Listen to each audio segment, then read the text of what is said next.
Hello again, and I hope everything will be fine right now. My name is Vasil Kirmichev. I'm Products Engineering Director at Chaos Group. Uh, I'm welcome all of you here at next meetup on functional programming languages and technologies. We'll have today two lectures, Slavi and Joro. There will be two subjects. First will be type-level web APIs in Haskell. The second one will be isomorphisms, or going from A to B without losing information. The whole event will be held in English, and it will be recorded for later play. Today, the meetup will be made as a webinar. So because of COVID-19 situation, we'll have lucky draw at the end of the event for all the people that ask questions in chat in YouTube, or give feedback in the feedback form that we'll send it to you. All the questions for the lectures will be answered after each lecture. So I would like to introduce you to Georgy Lubanov. He's a Haskell developer, professional developer, and have a lot of experience in AGDA as well, in academics. So let's start with first lecture. Hello, my name is Georgy Lubanov. As Vasco said, I do Haskell at work, and I also like to do stuff at university, which includes some more theoretical stuff. Today, I want to talk to you about, I want to show you how to write a web service in Haskell, basically. This is because a lot of people that I interact with at university, like they see Haskell and they think, wow, this is neat, this is cool. But after that, they have no idea that you can actually write real-world programs with this. And I want to dispel this myth that you can't write real-world programs, and also show a beginner-friendly introduction to how you would go about to do so, and why Haskell actually has benefits over other languages when you're doing even real-world applications. And that's basically my agenda for today. Let me share my screen, and we can get started. There we go. So what I'm going to be talking to you today, as I said, I'm going to be demonstrating how to write a web service. But first, let me describe my workflow, for the simple reason that it's probably going to be confusing for someone who hasn't seen it before. I have a text editor on this left side. Here I will be writing code. And on the right, I will have a compiler running or something. Compiler. I'm going to be having a compiler running on the left, on the right, and probably using this other window for some GHCI purposes. I do want to note that I will assume some level of knowledge of Haskell. Like, I expect people to know how to define data types, to have used do blocks at least once, stuff like that, because I only have so much time to talk about this. So let's get started. Oops. Now, first of all, what is Servant? What is it good for, and what is it made for? Servant is a framework for defining web APIs in a formal language, the formal language being the type system of Haskell. Why is this done? Well, because this is done because, like, you don't want to have you can always write documentation or some informal description of your API. Like, you can write, oh yeah, there's this endpoint, it's get, it takes these parameters, and so on. But very often, like, you want to be able to somehow manipulate your API, generate documentation from it, and stuff like that. And this is exactly what Servant achieves. It's not a very novel idea. There are other things like Swagger, for example, that also achieve this. But the cool thing about Servant is that it's integrated into Haskell itself. It's integrated into the type system. What this allows us to do is It allows us to use the language, the programming language itself, to manipulate it and automatically generate a lot of stuff and remove a lot of boilerplate. For example, we can automatically generate calling functions for our API. We don't need to write them manually. Like, we don't need to go and write curl requests, for example, and stuff like that. So, as I said, I'm going to be demonstrating everything. I just want to open another window here. Okay, there we go. Now, let's see the most basic API that I could think of, at least. We're going to have just one endpoint. Of course, I assume familiarity with HTTP because, yeah, I don't think this is the focus. Anyway, I'm going to be writing the most basic API, and we're going to go from there, depending on how much time we have left at the end. We're going to have one endpoint at the root. It's going to be a get, and it's always going to return some static string, for example, lows or something. Let's see how you would do this in Haskell, and with servant, of course. Now, as I said, servant allows you to write APIs in the type level, in the type system of Haskell. What does this mean in practice? It means that I can write stuff like this. Let's say I have a type API, a type synonym, which is, let me write it out and I can talk later. Of course, now I'm going to have to add 1,000 things. Text, yes. Now, adding to my workflow, I use an integration in my Vim, which allows me to automatically add a lot of stuff. If something appears randomly on the screen, that's why. After I'm done adding these, I'll describe what I just did, because I think it's easier this way. Now, I know, so I need to import this. Okay, there we go. Now, what I just did, basically, was I created a type synonym called API. This type synonym API is constructed with this get thing and two other arguments, a list of things and another Haskell type. What does this mean in practice? Well, what this means is our API will respond to GET requests. It will return plain text encoded, also known as UTF-8 encoding type, content type.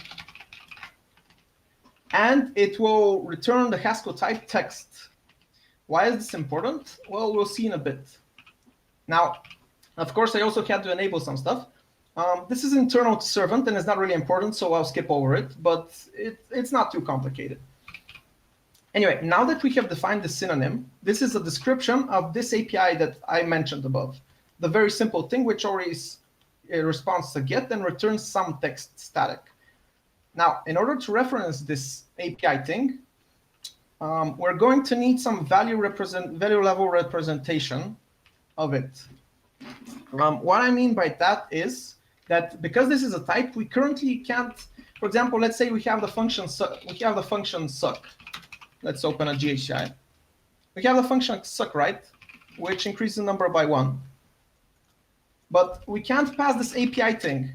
Why not? Because API itself is a type. It's not a value, meaning we can't reference it in functions. In order to reference it in functions, what we do is define this proxy thing.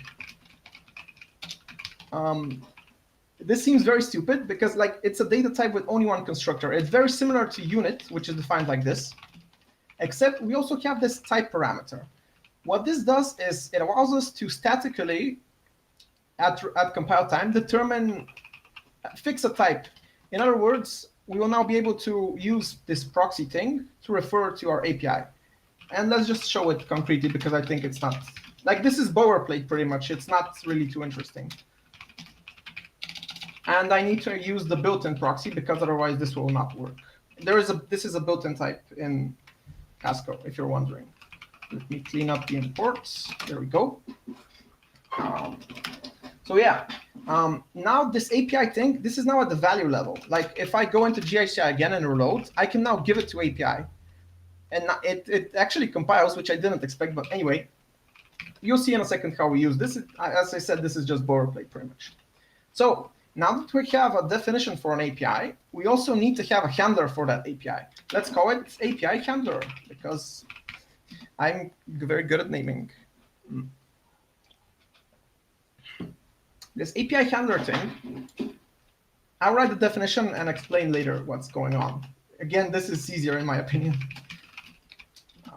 Return woes. Now let's import the other thing that we need.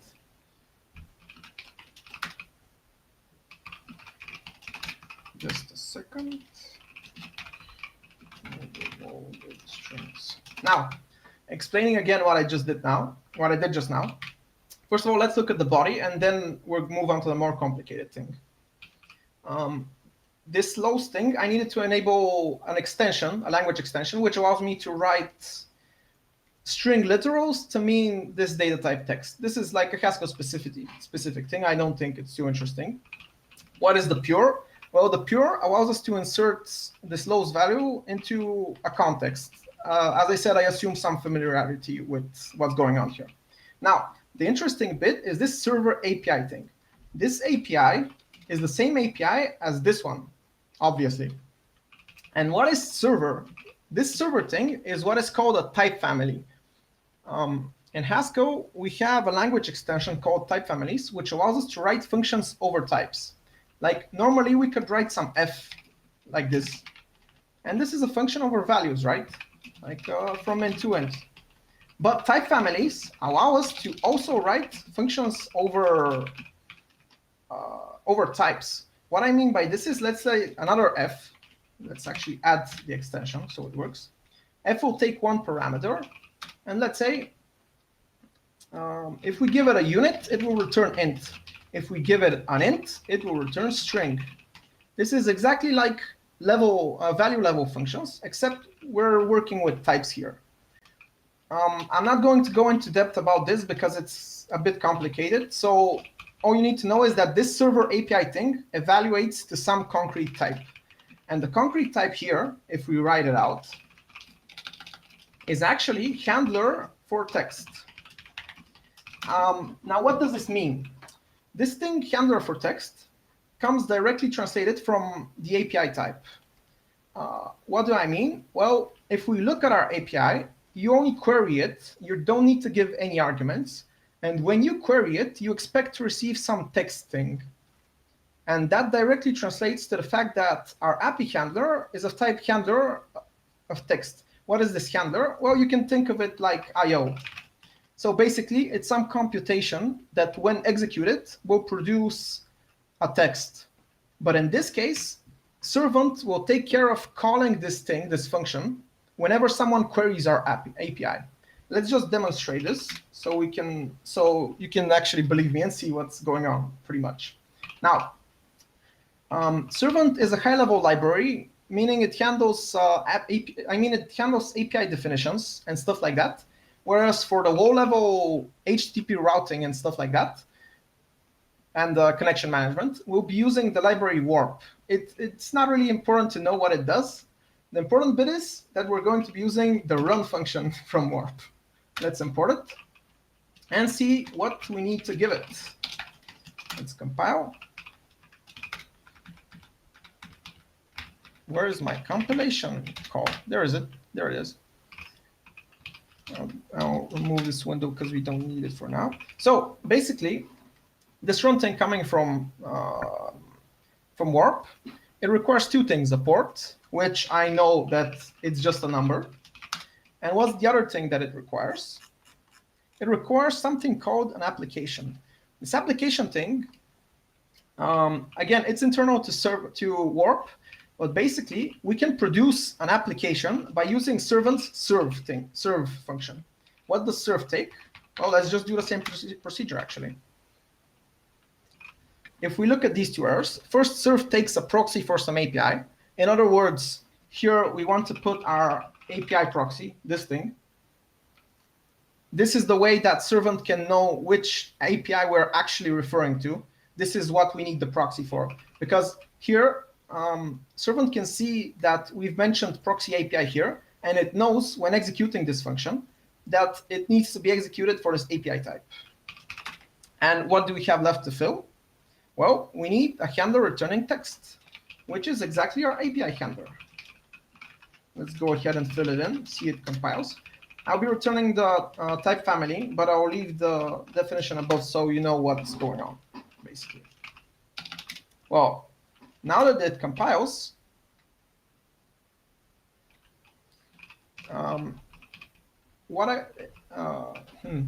yeah, okay. Now that it compiles, let's actually run it and see that it works, so you can finally see something concrete and not completely abstract. We're going to run it. I use the stack build too. I don't think that's a big issue. Of course, I've put a running print line so that I'm not completely oblivious as to when it's running. So anyway, now that I've run it, what should I be expecting? Well, at localhost, I should be expecting at the port 3000 to have one endpoint responding to get, which always returns lows. Let's see if that's the case. I mean, it should be, right? Let's query it using curl. I hope most people are familiar with curl. And indeed, we get lows, which is very boring, but let's get on with more interesting stuff, I guess. Of course, I will answer all questions afterwards, even offline, regarding this. Now that we have this very simple API, I want to mention a couple of things. First, let me refactor this. Okay. I want to mention a couple of things. It's important that, actually, I'll mention them later when we have a better example, because right now you won't be able to see it at all. Now, let's extend our API to return not text, but something more interesting. For example, I think this is a classic example. Let's write an API that stores books and returns them. In other words, we're going to be writing the following thing. We have books, which is a get, which returns all available books. And we're going to have books again, which is a post this time, but with a request. Let's actually do this thing first, and then we'll extend it with the ability to submit a book. Now, what do I mean by a book? Well, a book, we're going to define a data type for that one. A book, what is a book? It's something that contains a name, which is text, and an author, which is again some text. We don't want to be too fancy here. And let's modify our API to be able to serve this. Now, since this thing now has fields and it's a bit more complicated, we would like to be using JSON to serve it instead. And now I can explain what this thing actually means, this API declaration. Like, obviously, the get indicates that we're going to be answering to get requests. The text indicates the Haskell type that we're returning. And now when I put JSON in here and replace it with book, I'm able to claim, let's comment the non-compiling stuff out for now. We'll get to it later. I'm able to say to servant that this endpoint will respond with JSON encoded data. And this will be very helpful for servant, as you will see in a bit. First of all, let's again implement our API handler. Oh yeah. Again, this type family, this time it won't evaluate the handler of text.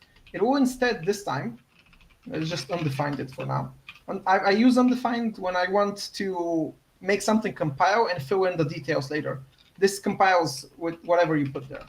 So this time the handler is not for text, but it's instead for book. Oh yeah, we want to be returning all available books. So instead of just one book, we'll be returning a list of books. Yeah, sorry about that. In other words, our type family server, this time it evaluates the handler of a list of books. And let's see, let's just return some constant list of books for now, and later we'll extend it to be able to return what we're currently holding, actually. Again, we'll be using pure. And this time, let's just think of some random books, like Keiji by, like the book Keiji by Komoto. And like, what else? By Orwell. And Harry Potter by synonym. Great. And now let's serve it again, and we should be able to see these books over here. And great, let's come run it. Except obviously it's not going to run because there's a huge red thing on my screen. But let's see what the issue is here. What is our compiler telling us? It's saying there is no instance to JSON for book. Let's translate this into English. What it's saying basically is that I don't know how to make JSON objects from this book thing. It needs to be able to know how to do that. In Haskell, we have this library called ASON, which is used almost everywhere for JSON decoding and encoding. And it has these two type classes, class to JSON and class from JSON.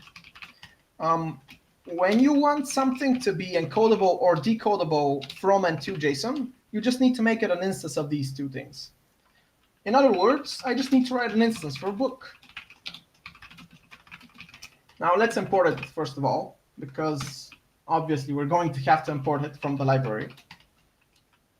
And we can now proceed to write to JSON, some complicated stuff, blah, blah, blah, blah. But instead, because I'm a lazy person, and I also see no reason to do it, I'll explain in a second. I'll ask the compiler to do it automatically for me, basically. What I mean by this is the following. Like, look at this thing. It just has two fields. Both are text. Obviously, you know how to encode text as JSON. There's a string type in JSON. And this is a thing with two fields. You should be able to encode this directly as an object. So what the authors of ASON did is the following. They defined a default implementation, basically. Default implementation. If I leave this empty, I leave no implementation for the JSON. I can even delete swear. I'm asking the compiler to use the default implementation. Now, the default implementation has one restriction. I need to have this other type class called generic for my book. And what do you know? Haskell can derive generic for me. So, as you're probably familiar from the deriving mechanism, I can derive EQ, show, stuff like that. But also, I can derive generic if I just enable this one language extension. And of course, import the class itself.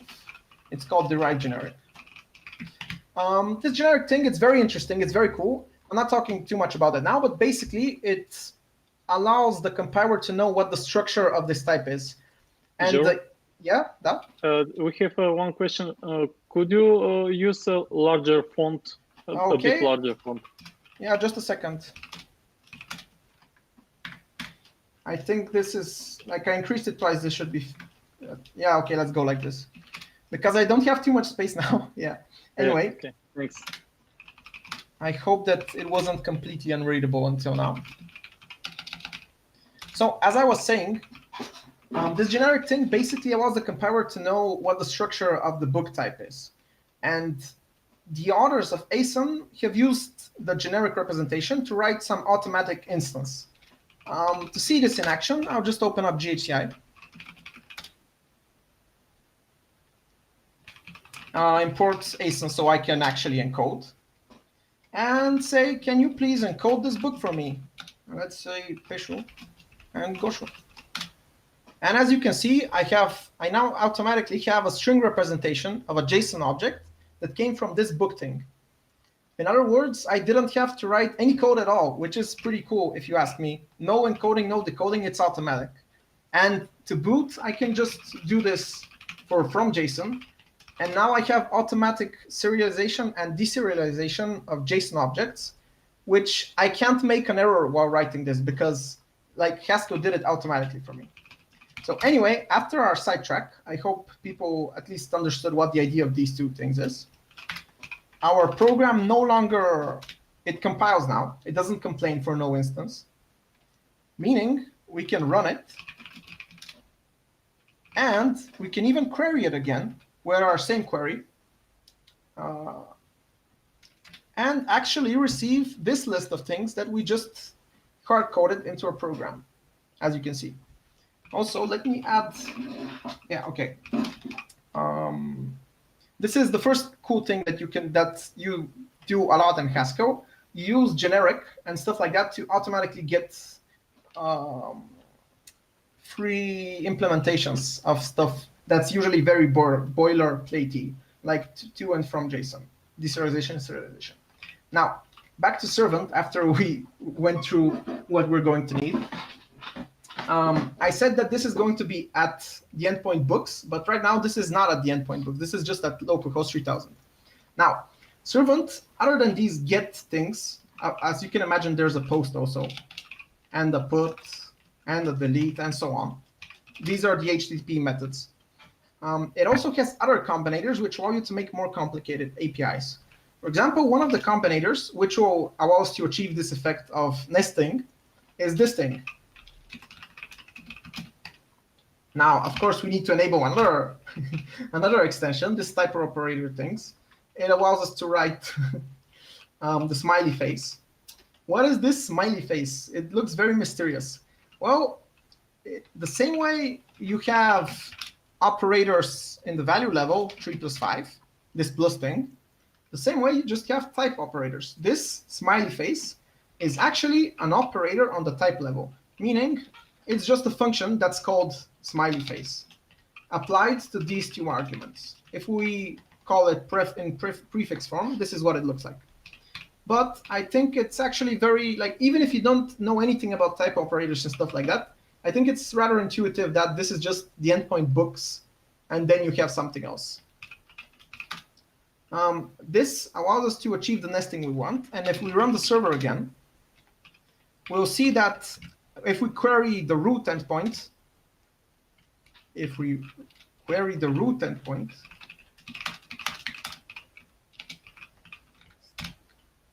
yeah, I cannot recompile. That was the issue.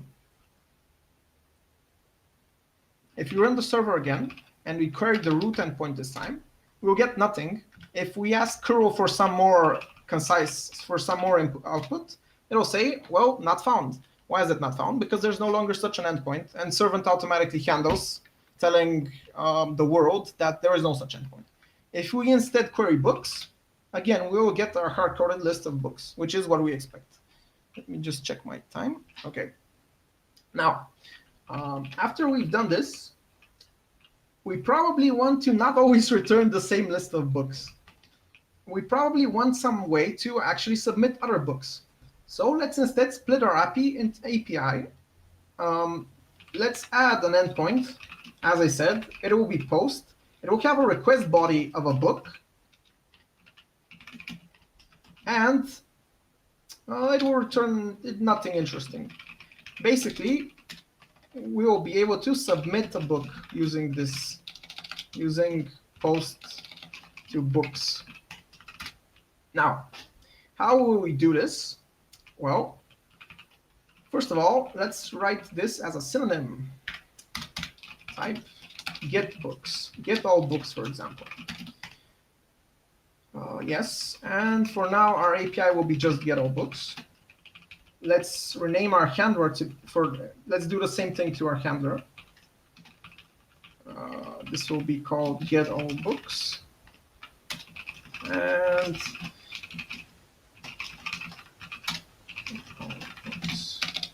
now, basically I just added a synonym to end alias this synonym to this thing. It's not really, yeah.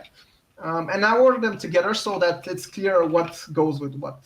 So I'll put this get all books thing with get all books and the main handler here. Why do I say, and let me put the quote unquote documentation here too. Here. So why did I do this? Because this API thing will now, I'll extend it now. It won't be just get all books. It will actually also be post book, like or post submit book, I guess.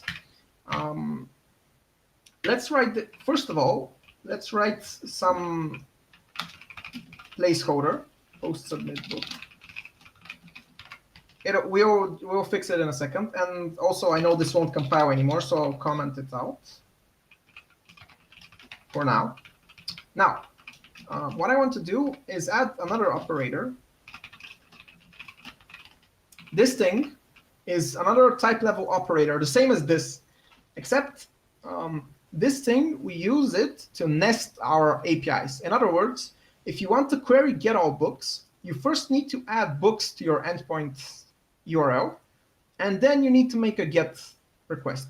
Whereas Now, to query API, you need to either query get all books or you need to query post submit book. In other words, this allows us to combine in the traditional sense APIs. So when we implement this, we will have both of these. We'll be able to query either this or this. Now let's just go ahead and look at it. First of all, I'll add a dummy implementation so that I have something compiling, pretty much. Post submit book. Okay. And let's uncomment our AP handler now. Now, since we want to write an API handler for API this time, this server API type family will no longer evaluate to just handler of book. It will actually evaluate to AP handler will be of type get all books and post submit book. And as you can see, or probably not, the outermost thing in this invocation is this operator thing, the fancy looking either operator. And to construct something of this type, we use its constructor, which is conveniently also called this. And it has two arguments, again, as expected. What do the arguments need to be? Well, one of them needs to be a server for get all books, and the other needs to be a server for post submit book. In other words, I can just put this stuff in, and it will work. Now, all is fine and dandy. All that's left to do is we need to implement, let me move this here because it's now relevant for it, get all books. Now we need to think about what this post submit book will be. Well, I just said we're going to be submitting a book. In other words, first of all, it's going to, again, be under books. So let's just put books again. And think about what we want to write here. Well, it's definitely going to be a post, as I said. And it's not going to return anything interesting. So like someone who's experienced with Haskell would expect something like this, for example. Like, we're expecting a post, we don't have any encoding, and we're returning an empty tuple. But for technical reasons, Servant actually has an alias type for this. It's called post no content. What does this mean? Well, you're making a post request, and you should expect no content. Why should we expect no content? Because when we're submitting some book, well, we're not using a database or something right now, so there is nothing reasonable that we could expect to get in return when you submit. And what's left to do is actually explain what submitting a book means. In other words, if I go and curl, I want to be able to write something like, okay, I'm going to be querying books. I'm going to be using post as a method, and then I'm going to be using some request body to encode my book. For example, I want to submit like a book name, some JSON encoded book name thing. For example, Peshu, and so on, so on. In other words, we need to now figure out how to tell Servant that we want a request body, and this is done with request body, as it's not too surprising, I guess.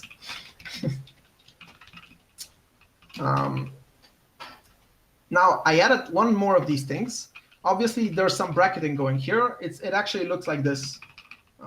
The brackets are right associative. So if I write Hicks X, Y, Z, U, it's actually bracketed like this.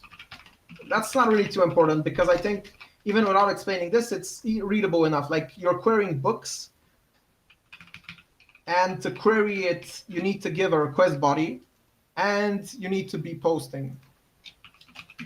Basically, that's what I mean by nesting. You need to satisfy all of the requirements of these listed things. And how can I implement it? Well, before looking at the implementation, let's first look at what server the type family evaluates to this time. Well, I can tell you, and you can look later, but basically server this time evaluates to this type. Handler, no content. Why is it so? It's so because if we look at our handler for books, it didn't take any arguments. because, well, we don't have to pass any arguments from the client side. And on the server, it doesn't receive any arguments. But when we want to submit a book, the client needs to write some JSON in order to submit the book itself. And correspondingly, servant will give us an argument here, which we need to take and do something with. What I mean is that, okay, I just explained it. I don't know what else I wanted to say, but basically, if you look at these two signatures, you see that they're very similar. Like, you have the same things basically.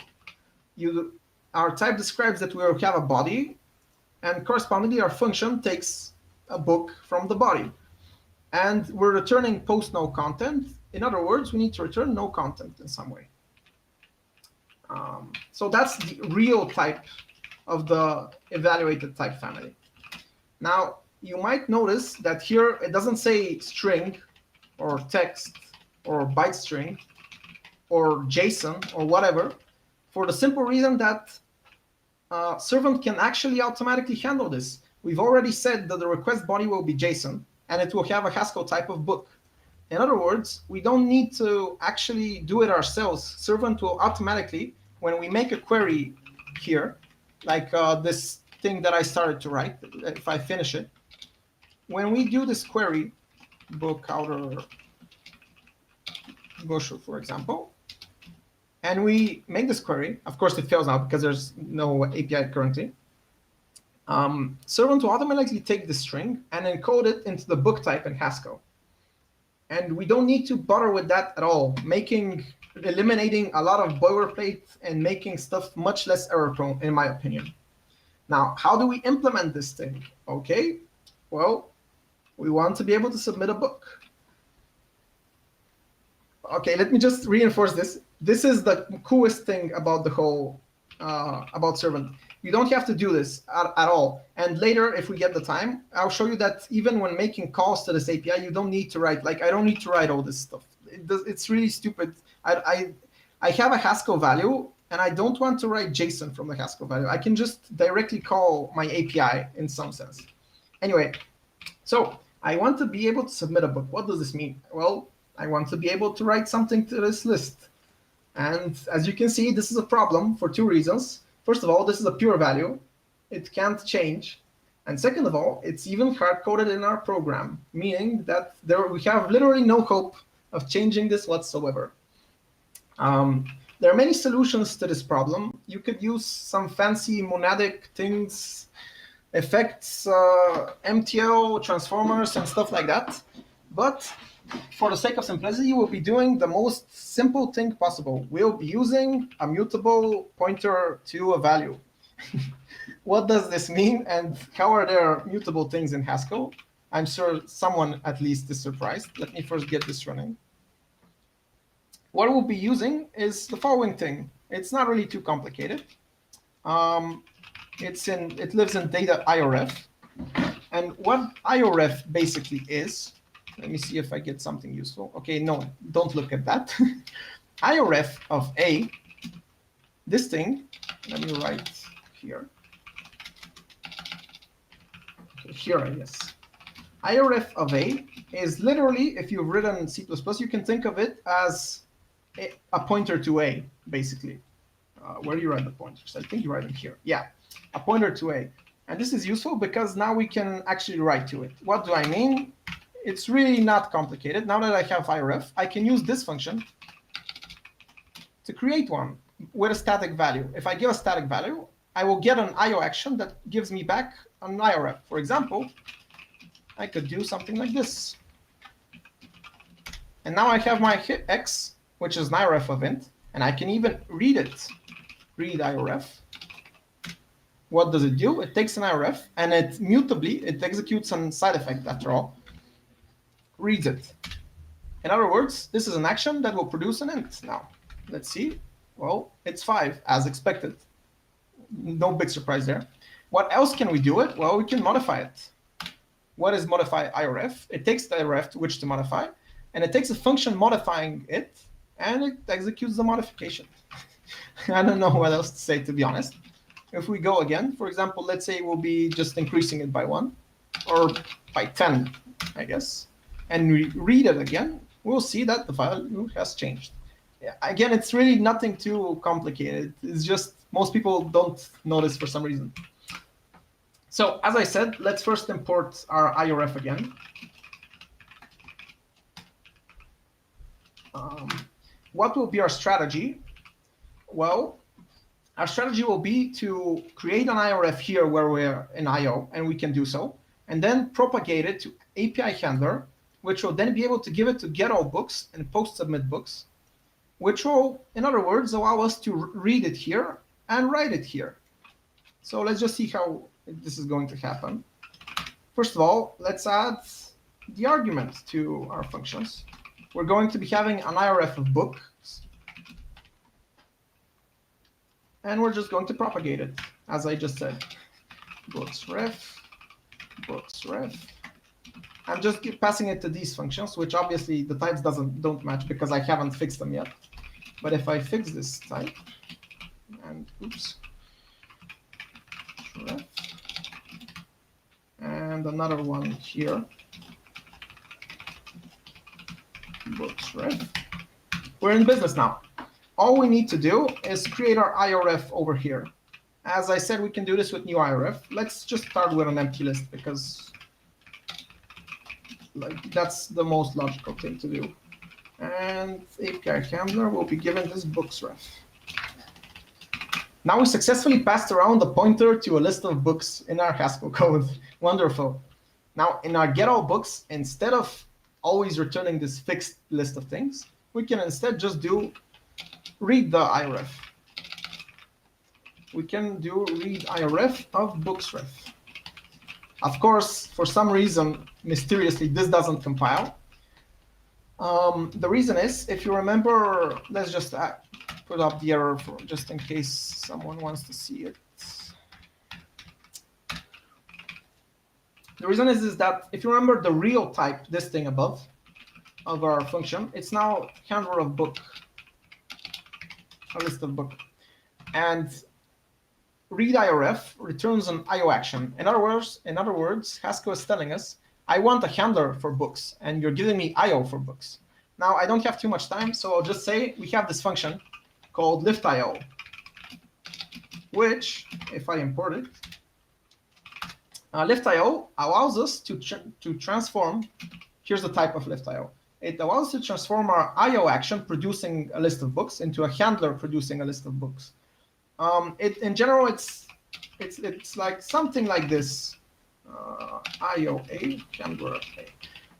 Why does this work? Because the handler type in itself somehow holds the capability to run IO actions, to run side effects.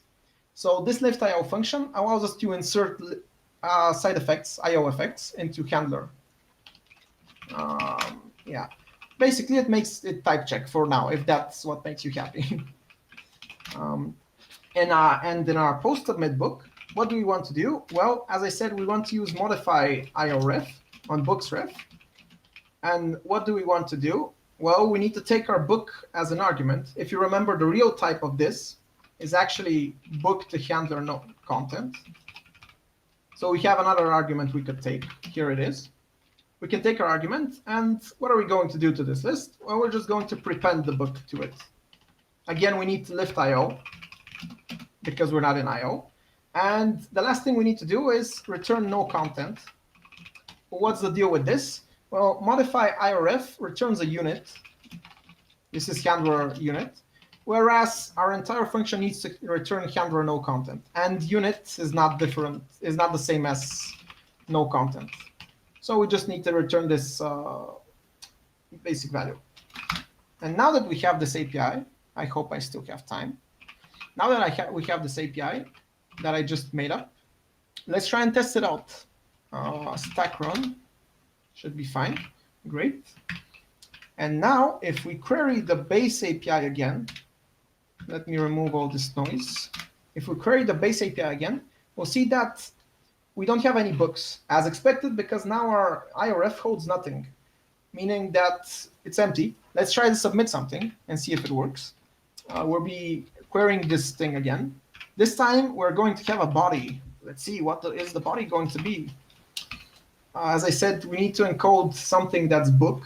So like book name is going to be Eiji, and book outer is going to be Fukumoto.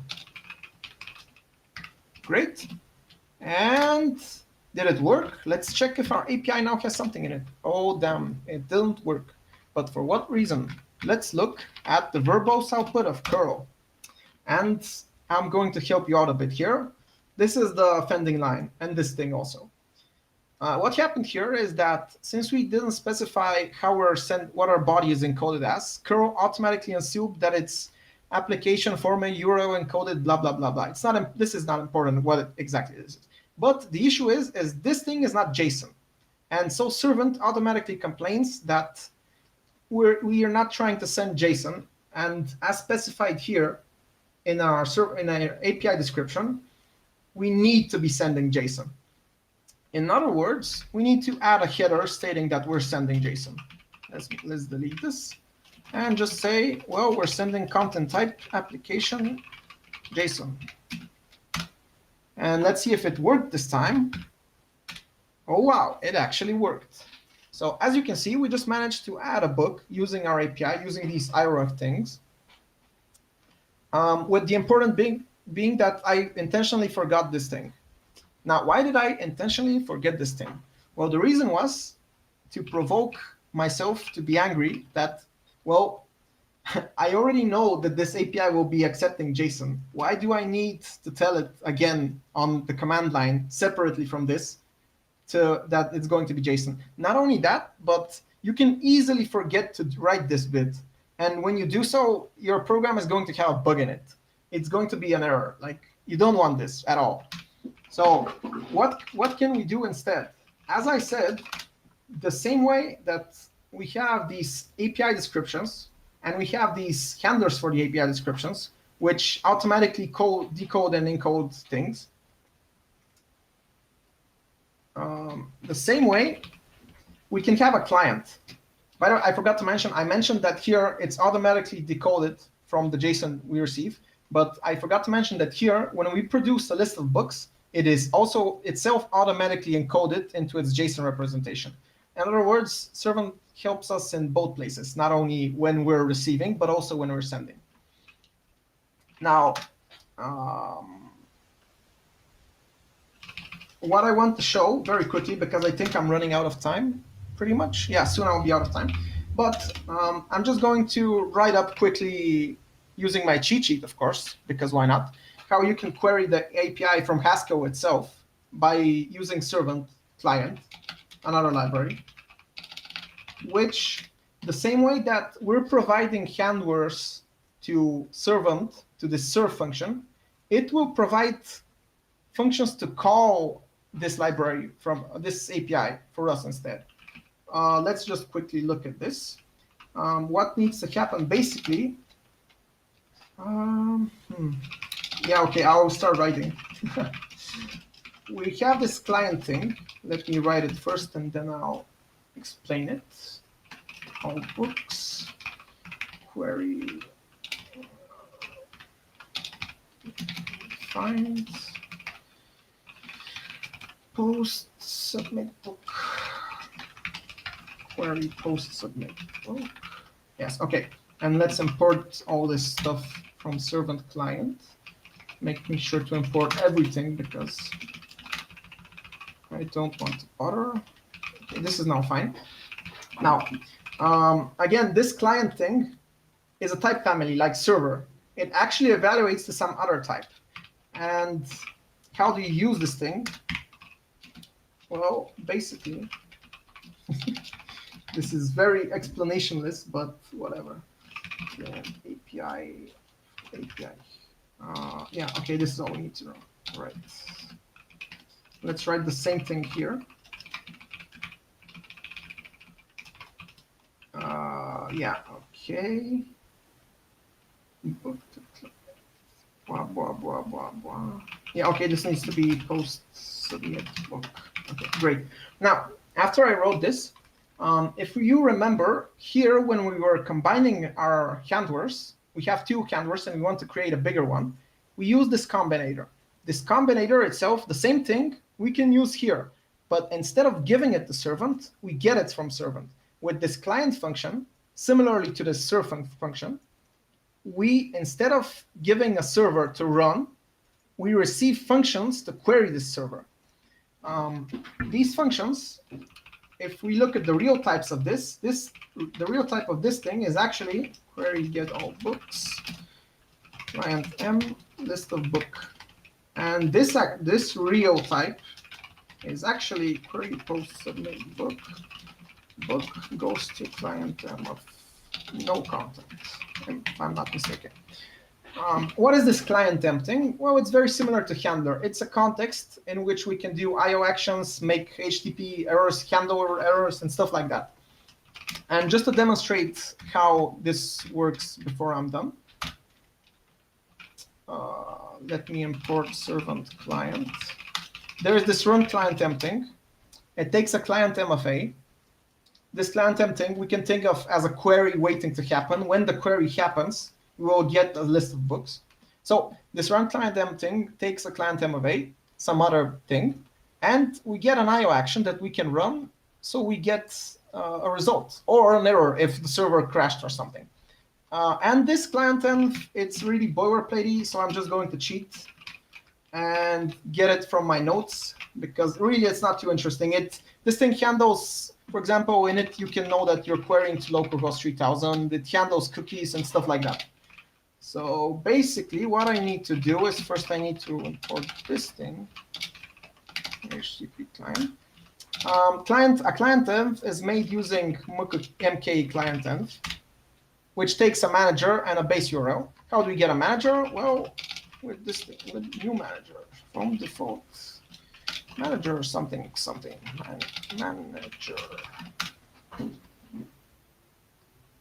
Okay, this is a bit troubling, but it won't matter, I hope. And now we can produce a client env by doing make client env with manager, and we need to produce a base URL, which we do using its constructor. Let's see what its arguments are.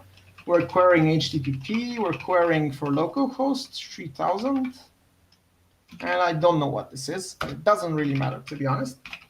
And now that we have this client env, we can actually use run client env to run our query functions. Okay, let's just look at the types one by one. First of all, what is query get book? Query get all books? Well, it's a client env of list of book. What is run client env? Well, it's a client env which takes an A. So if you plug this thing here, query get all books. Well, we get something that expects a client env and returns an IO action. Well, let's give the client env that we just made. And now we just have an action that we can run. Let's run the action and see how it crashes. For what reason? Well, of course, we're not running our server. Let's go ahead and run it in the bottom window this time to be extra confusing. And our server is successfully running. And this time, if we actually query it, we'll get right, signifying a correct response, no server errors, with an empty list, meaning the Haskell empty list value of no books. If we again use our other query endpoint, query function, of course we need to provide it with some book to insert. So for example, query post submit book of book official full bar and client env. If we query it another time, we'll see that we successfully inserted it. And the cool bit about this is that nowhere did I actually talk about JSON, nowhere did I talk about HTTP even, except in this client env thing. It's almost like I'm querying actual Haskell functions. I'm giving a book, I'm receiving a list of books. And like I think this is really cool, and I'm not sure if this actually exists in some other language, in some other form. Before I go, I want to mention that all of this and more is documented in the servant docs. They're really good. I recommend reading them if you want to start with this. And I want to thank you for listening to me. Thank you, Joro. There is one question from Vladislav. Do you think that there is something missing in the Haskell ecosystem for developing an API, something that is featured in mainstream API languages, but Haskell doesn't have it? In the Haskell record system. Ecosystem. Ecosystem? No, absolutely not. Actually, there is something missing, but it's not present in any other type language, as far as I know. If you're writing in JavaScript, then or Python or something like that, then you won't have problems for this. The thing that I'm referencing is, for example, if you want to return different types depending on what your request body is. That you can do it easily in JavaScript, but you can't do it easily in a typed language. That's one thing that's not yet present, I think. But compared to other static languages, I think it's just better. Okay, we don't have any other questions, as I see. We'll have a lucky draw after all the lectures, so please ask questions and you could win something interesting. Okay, I would like to welcome Slavomir Kaslev with next lecture for isomorphisms or going from A to B without losing information. Slavi is one of the first Haskellers I know of, and he's doing a lot of dependent type programming, so he'll explain us something is interesting today. Hi, my name is Slavi. I work at VMware Open Source Technology Center, and before that I've been programming professionally for 15 plus years, mostly doing graphics, like in different games or game cinematics or movies, and I actually spent a couple of years working on Google Chrome GPU team. And today I'll be talking about something completely different, which is isomorphisms. And why isomorphisms are interesting? Well, we are the functional programming meetup, so I'm guessing that most of you are interested in functions and pure functions. And isomorphisms are actually just invertible functions. So, and I'm going to show you a couple of applications that I could think of. Let me just share my screen.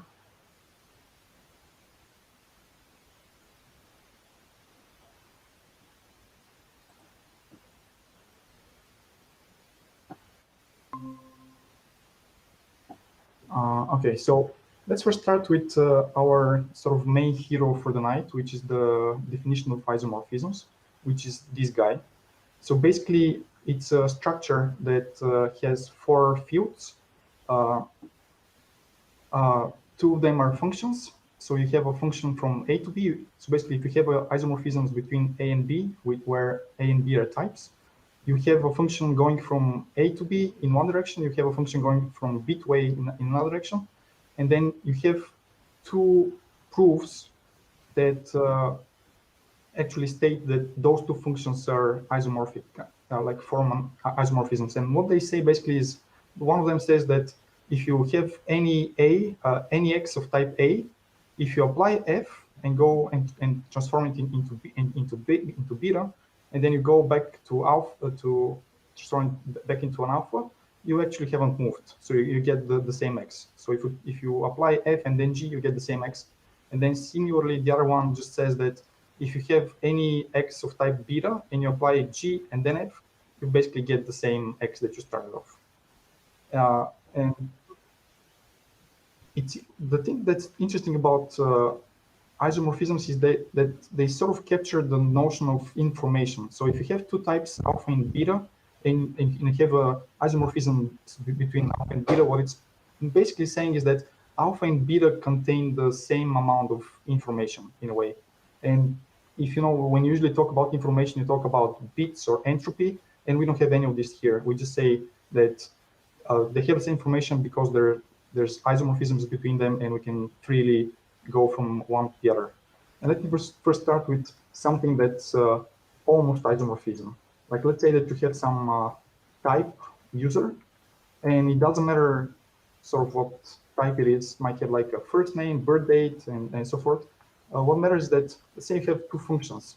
One that goes from user to string, which serializes it as a JSON. Then you have another one, say from JSON, that goes from string to user and deserializes it. So we have two functions between two types, like user and string. Can we say that these two functions actually form an isomorphism? And the answer, so the question is, do we have user is isomorphic to string? And the answer is no. Why? Well, if you have a user, let's say u is some value of the type user, and you do, say, you go to JSON, and then you go from JSON of the result, like you'll expect this thing to be equal to the user that you started from. So you serialize it to JSON, then you deserialize it. If the JSON serialization is correct, you expect to get the same value. But what happens in the other direction? So if you have some s, that's some string, and we do from JSON s, and then we do to JSON,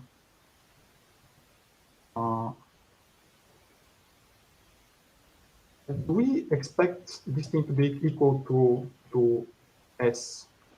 Well, no. And the reason is, well, s can be any string. Let's say it's this string.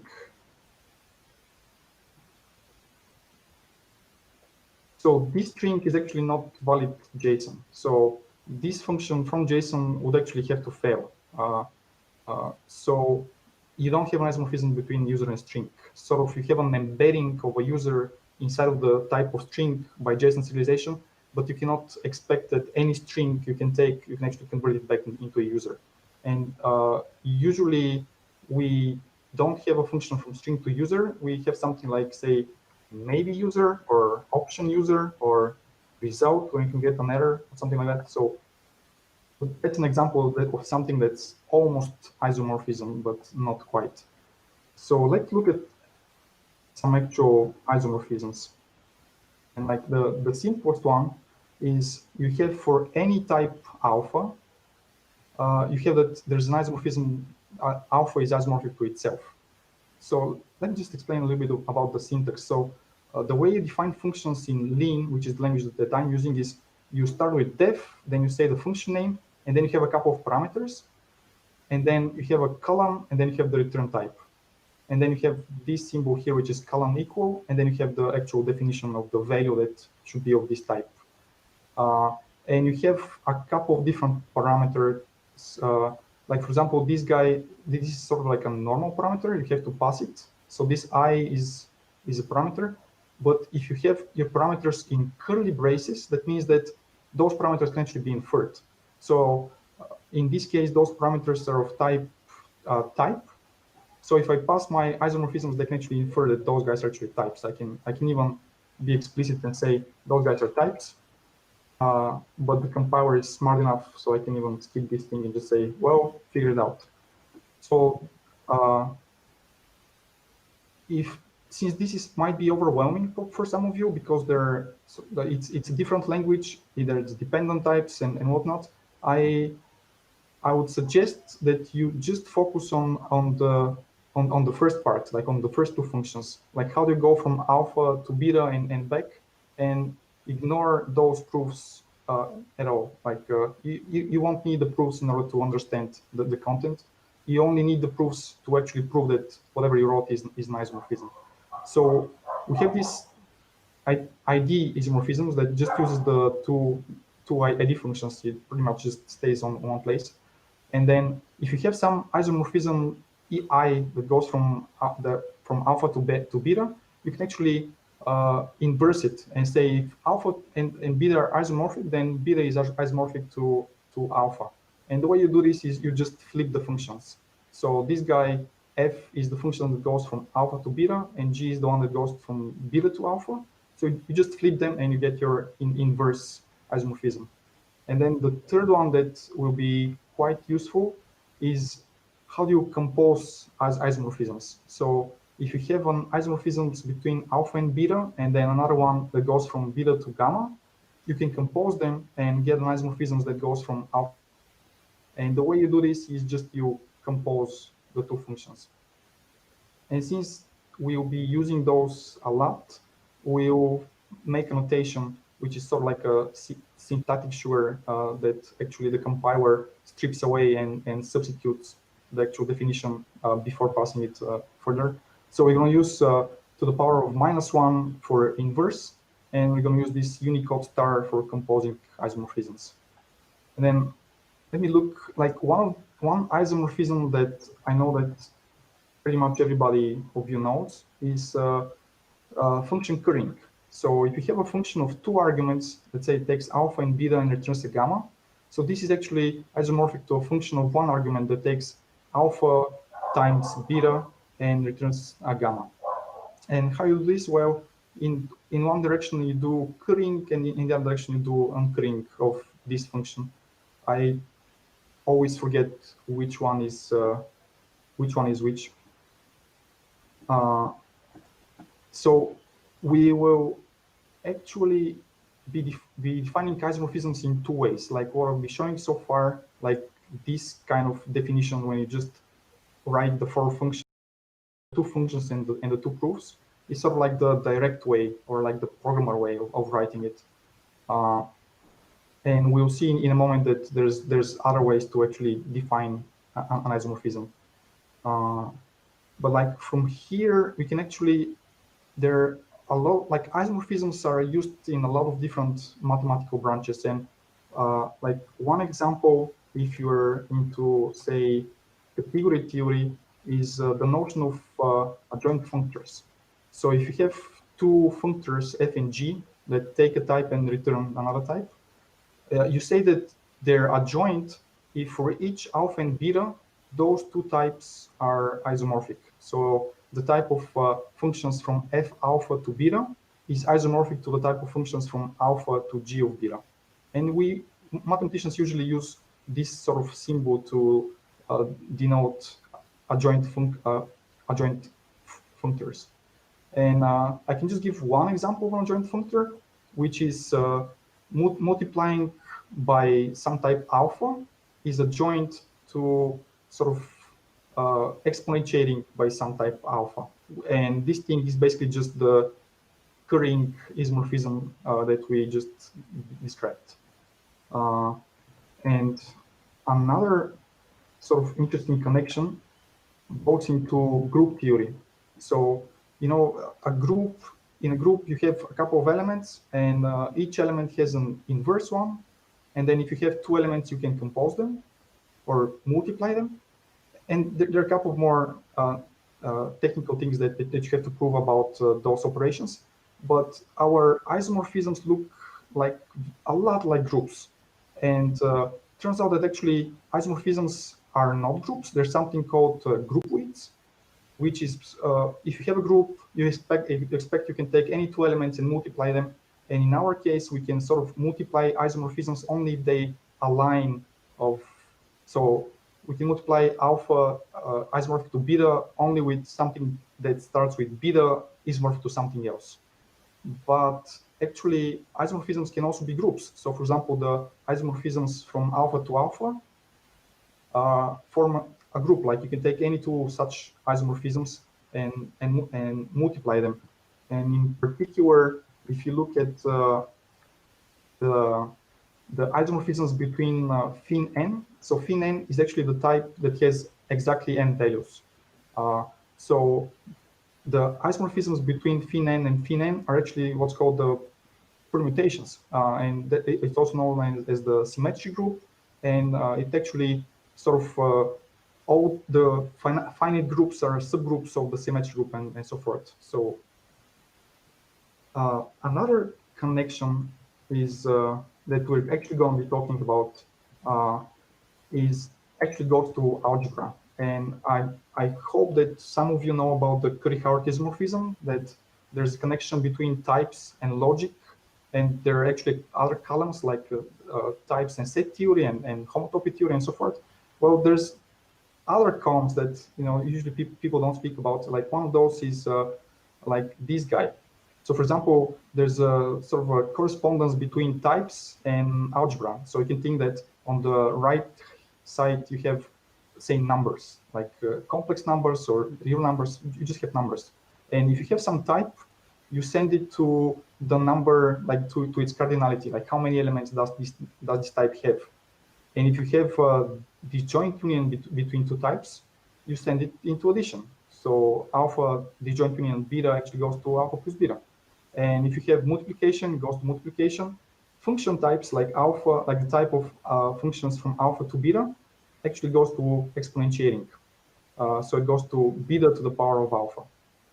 And what's interesting is that isomorphisms actually correspond to equations. So in a way, if you're studying isomorphisms and like all the different isomorphisms, you're actually studying sort of a subclass of all mathematical equations. And independent types, I should have mentioned this earlier. Independent types, so all those stuff you actually have in Haskell. Independent types, you have two more types, which is called the sigma type and the pi type. So the sigma type is just a tuple. So it's a tuple of some value of some type.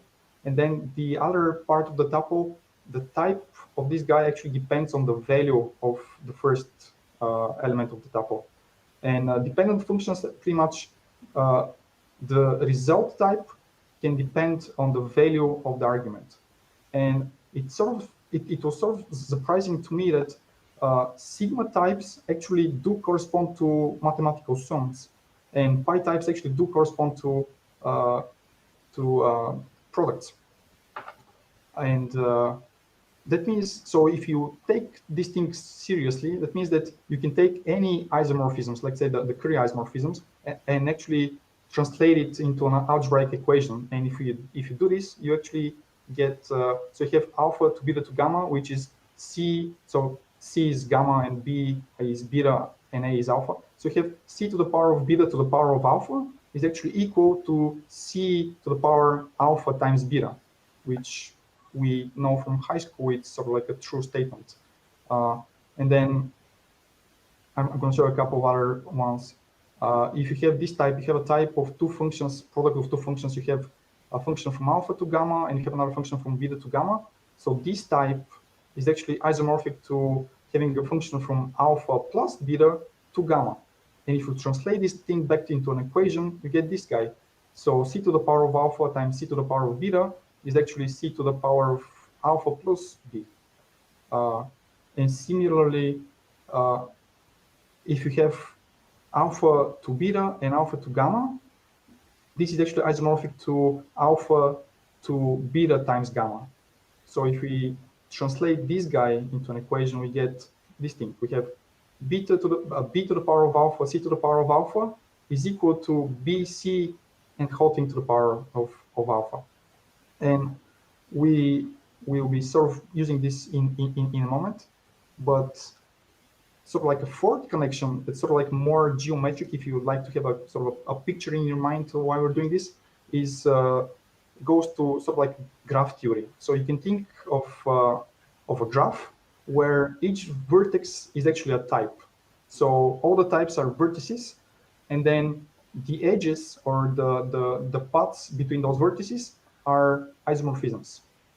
And it turns out that sort of this kind of thinking actually is equivalent to the algebraic way of doing things.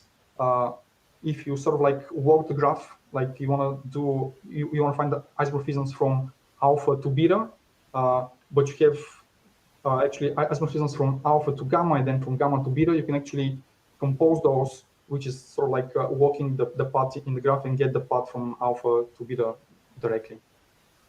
And then sort of like the other hero of today's presentation is going to be generating functions. So generating functions sort of allow us to have like sort of like a map in this graph. So if you think about it, this graph is composed of different connected components. Like say you have the type with 0 values, and then you have a component of all the types that are isomorphic to this type, and then you have another component for the type that has exactly 1 value, and all the types that are isomorphic to this type are connected into this component.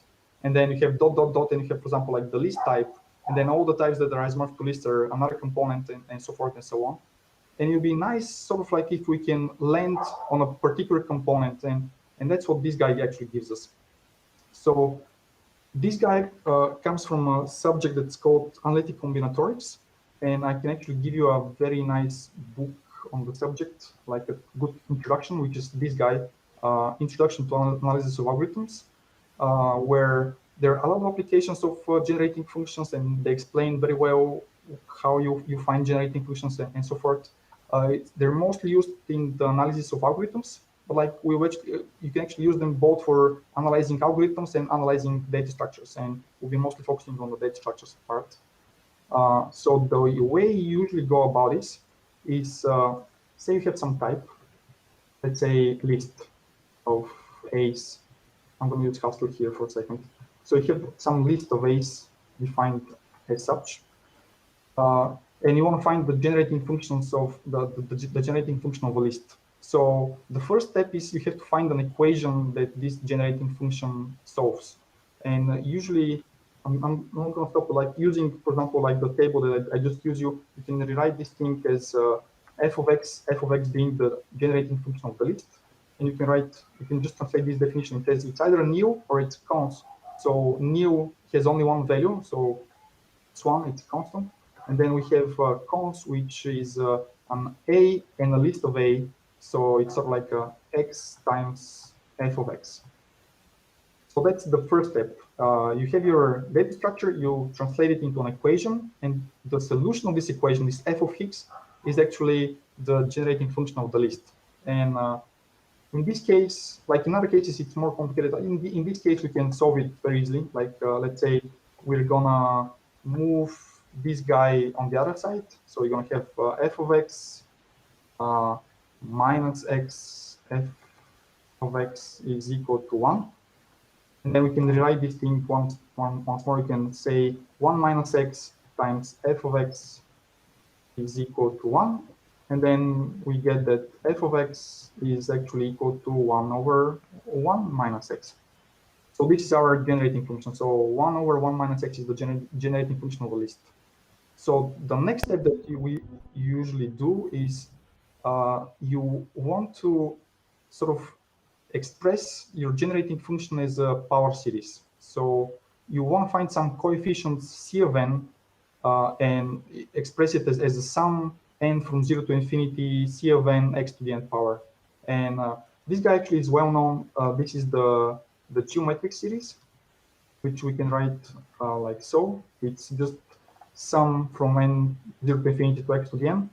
And we can write again as say Cn x to the n, and those coefficients Cn, which are called counting function or counting sequence, are actually all equal to 1.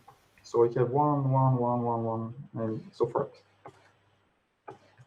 to infinity. So the interesting thing is that you can express the idea of a generating function as a type. So you look at this expression, and it looks a lot like a sigma type. We can actually write it. So this is our counting function, and this is some type alpha. And we can express it like this. We can say, well, this is a sigma type, where we have the first one is called n, and then we have a number between 0 and Cn, and then we have a finite sequence. Let me just look at this finite sequence so you know what I'm talking about.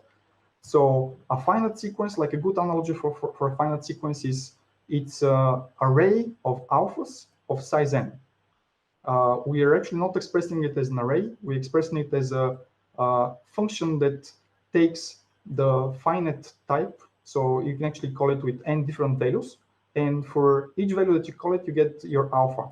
So in a way, this is, you can think of it like a tuple of n alphas, or algebraically, you can say that that's x to the n power, like alpha to the n power.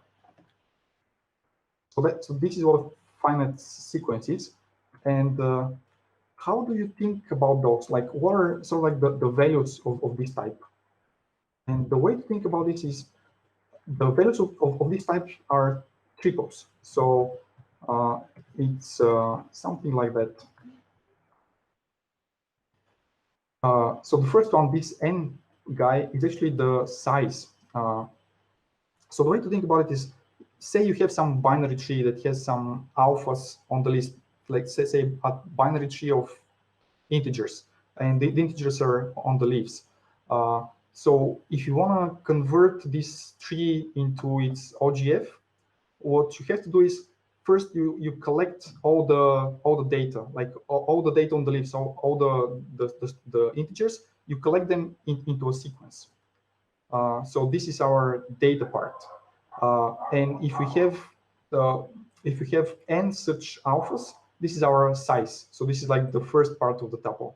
So the first part of the tuple is the size, how many alphas we have. Then we have the alphas itself, and then this guy actually remembers which shape we got. So if you think about binary trees with 5 leaves, you have a couple of different shapes of trees that actually have 5 leaves, and you have to remember which one it is. And this counting sequence or counting function actually tells us exactly this. It tells us that for any size n, we have cn different shapes. So when we want to find the generating function in our setting, we usually don't go this way. Like say you have some type f of alpha, and you want to find its generating function. So what you need to do is you have to find a counting sequence c of n c which is of this type, such that f of a is isomorphic to OGF c alpha. So if you manage to find to define such an isomorphism for some counting function, that means that indeed this is the generating function of this type. And let me just give you an example of, let's say, a list. So the generating function of a list is actually, as we saw, just the function that has counting sequences all once, like this k here. We can actually see what it is. Let's say, I'll take 50 of, okay.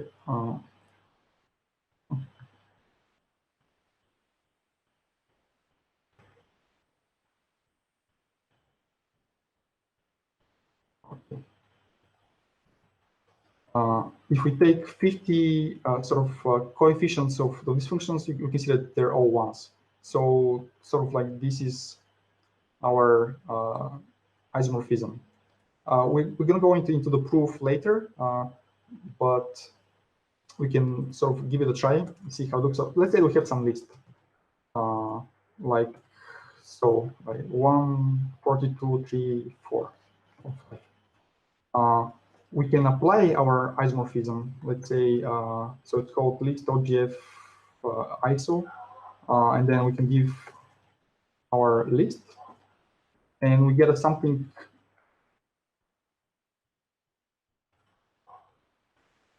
Get something that's of type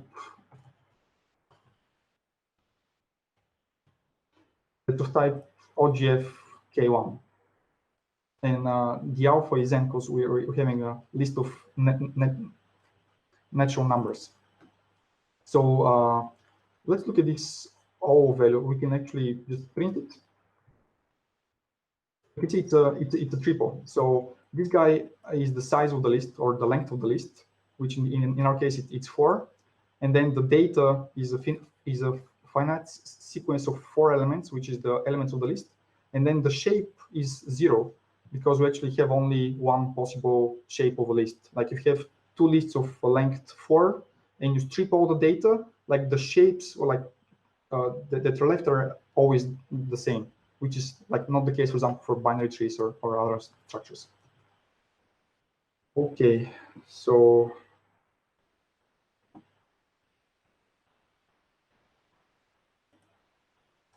let's get back to the generating functions.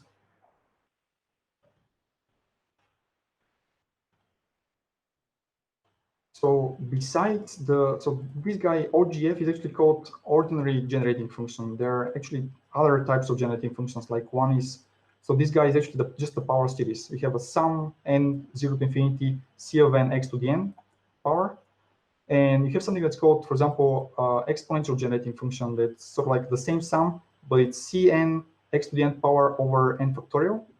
And you have another one that's called DGF, or Dirichlet generating function, which is c of n x to the n power over n to the k power. And actually, all those generating functions are sort of special cases of something that's called analytic functor, which we won't go into detail, but it's kind of what it means that if I have any sort of OGF value, I can embed it into a AF value. And if I have any EGF value, I can embed it into the analytic functor. Like when you show somebody generating functions, usually like the first question you get is, why are they called generating functions? Like, what do they generate? And I can give you sort of a interesting answer, which is you can actually use generating functions to sample types. What I mean by that? Say you have some type f of alpha, and you want to generate values of this type, and you want to generate them randomly and in some way uniformly. So say that this type has 10 possible values, and you call your generator 100 times. What you expect is that each of those 10 possible values will appear roughly 10 times, right? You don't want a sampler that just returns one of the values and never the other 9. So if you, and why would you need this? Like, for example, you might be doing, for example, quick check testing, and you need to generate random values for trees or lists or some other, or functions or some other types. Or you might be doing fuzz testing, or you might be doing some Monte Carlo integration or whatever. If you want to do this, usually it's quite tricky to get right. Like, imagine you have to generate a tree, a binary tree or ternary tree that has, for example, exactly 5 leaves. And as you're generating this value, like at each point, as you're generating recursively, you have to pick one of the constructors. And you have to sort of know how many values you already have put into your value that you're generating. And as you go back recursively to the other branches, you have to keep track that, my other branch has 3 values and have to produce something that has 5 values. So I only have 2 values left in this branch. It's kind of tricky. But sort of like the key point is that if you know the generating function of f of alpha, like concretely, you know that this guy is isomorphic to some OGF c of alpha for some counting function c. You can sample this guy and then use these isomorphisms to sort of transform the values from OGF into f of alpha. And luckily, this guy is very trivial to sample. And let me show you the code. So we're going to define a class, so like a Haskell type class called sampler, that takes a type and has only one method. So this method does some IO and returns a value of type alpha. You can be actually more precise, like I'm using sort of like the kitchen sink monad, the IO monad. You can do something like state monad or whatever. So let's see if we can write an instance for OGF, or how does it look. So let's say that we need to generate a random value of this type that has exactly that's of size n, that's of some size. Well, if we know the size, we know that like the first element of the triple is going to be the size, right? And then all we need to do is basically generate the other 2 pieces of information. And we have to generate the shape, but we know that we have exactly C size shapes that are of this size. So we're just going to generate a number between 0 and C size -1. So that's this part. And then if we generate, if we can sample alpha, so if we can generate random values for alpha, we can also generate a sequence of alphas that's of size. And that's the third part. And that's all we need to do. So we just generate the shape, generate the data, we're done. And then if we have some type alpha or f of alpha, for which we know the generating function, so we have this isomorphism, then given a size, we can sample f of alpha. Well, how we're going to do is, well, we're first going to generate an OGF C of alpha using this part right here, and then we're just going to apply our isomorphisms to actually translate it back into an f of alpha. And then a little more tricky sampler is, let's say that you don't want to give the size. You don't want to say, I want a list of 5 elements. You want to say, I want a list of at most 5 elements. That's a bit trickier, but like not much. This is a sampler that can generate OGF C alpha values given max size. And then sort of how do we do this? Well, the crux of the problem is that we have to pick a size in sort of a uniform way. And the way we pick a size is that we sum all the values of this counting function up to max size. So we know how many shapes we have that have size less than max size. So we have the total number of shapes that have such. And then we pick a shape. We generate a shape between 0 and num shapes -1. And then we use this shape to actually look it up into this prefix sum list to figure out what is the size of the shape. And then we just use the sized OGF sampler to generate. And similarly, we can do the same thing for other types. Like if you have an isomorphism f of alpha OGF C alpha, given a max size, we can call this sampler, that's called bounded OGF. So we call this sampler, and then we use our isomorphism I to convert the value from OGF back into f of alpha. And let me show you a couple of examples of this. Say we want to generate a sequence of 50 values that are of type fin 40,000. And here we go. So what do you think happens if I say generate 50 values of the type f of 0? Well, f of 0 is actually the empty type. Like this type has no values. So it fails. What if I say generate 50 values of f of 1? Well, f of 1 has a single value, which is 0, so it generates 50 zeros. If I say fin of 2, which has 2 values, 0 and 1, I get roughly half of the values are zeros and roughly half of the values are ones. And I can do, for example, I can do something similar for bools. Like I can use the bool OGF isomorphism and generate bools, and you can see that roughly half of them are true and roughly half of them are false. So let me illustrate the difference between the sized sampler and the bounded sampler. So here we're generating a list of bools, and we want them to be of size 3. So what it means is that I want the length of the list to be 3, and I'm getting 50 lists, all of them length 3. What if I say I want length 0? I get 50 empty lists. If I say I want size 1, I get 50 lists of 1 element, and half of them are true and half of them are false, right? So this guy always generates exactly the size that I've given it. And then this guy actually generates of any size up to 3. So you can see that, for example, like 1/3 of the values are actually empty lists, and then 1/3 of the values are actually singleton lists, and 1/3 of the values are, have actually 1/4. Sorry, 1/4 are empty, 1/4 are singleton, 1/4 have 2 elements, and 1/4 have actually 3 elements. And if I say I want maximum 0, I get empty lists. If I want maximum 1, half of them are empty and half of them are singleton. And let's see what else we can do. We can say we can generate option types. Here I say I'm going to generate an option from bool, and option is sort of like the lean equivalent of the Haskell maybe type. And here I say this size actually refers to how many bools do I want into my option bool type. So if I say I want 1 bool from the sized sampler, I get only 50 values that are all sum using the sum constructor. If I say I want 0 values, I get 50 nuns, right? If I say I want to have 2 or 3 bools, I get a failure because the option type only has either 0 values, none, or it has a single value, some bool.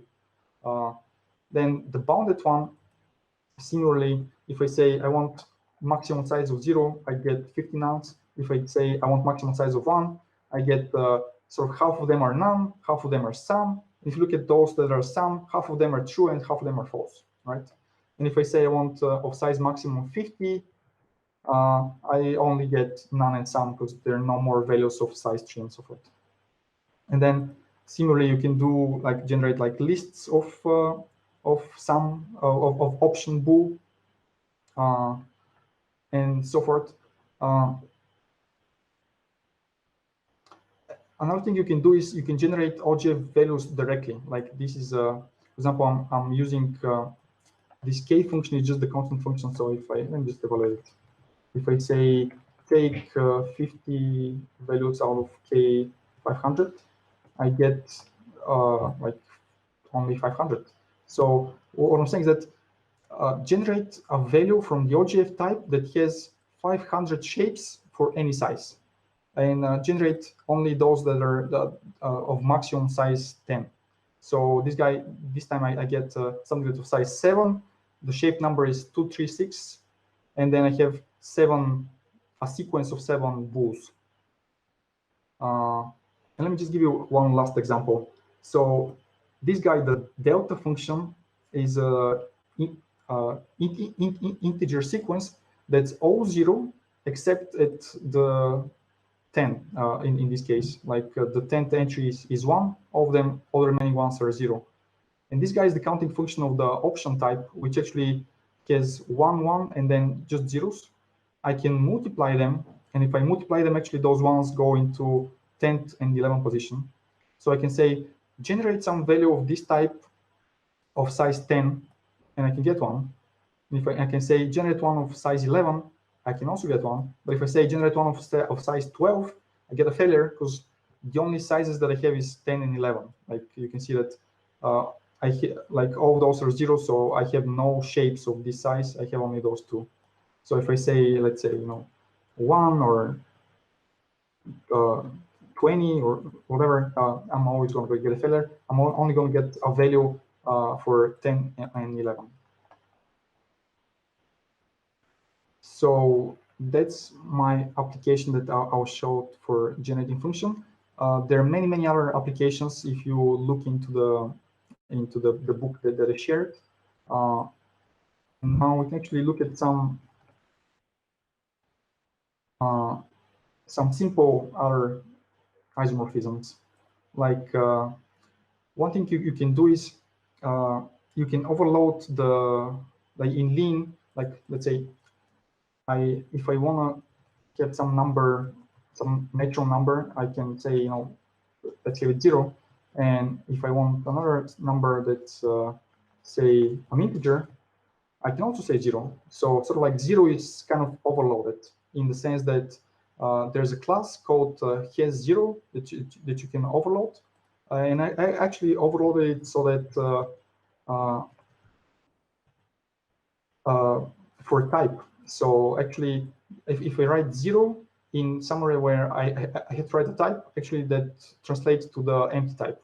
Or if I write 1, that actually translates to a type that has only one value, or the unit type. So here we're talking about the unit type.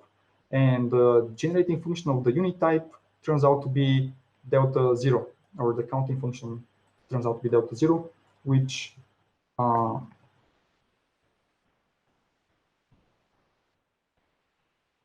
has 0 at one position, and which has 1 at the first position, and then it's all zeros, which means that you have a single value that's of size 0, and you have no other values of other sizes.